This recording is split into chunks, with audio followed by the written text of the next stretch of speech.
These are top 3 certified Karens. At number 3, Karen stole this man's Christmas tree. What are you doing?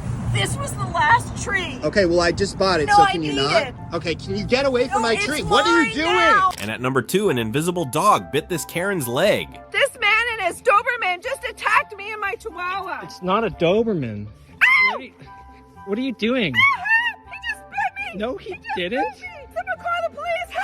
First place goes to this vegan Karen, freaking out over barbecue, and the neighbor's reaction was just hilarious. What are you cooking? Is this necessary? Yes, I'm cooking beef brisket. So this is meat. Yes. We are vegans. No, we're gonna speak to our landlord. Well, yeah, want to try some? No, that is murder.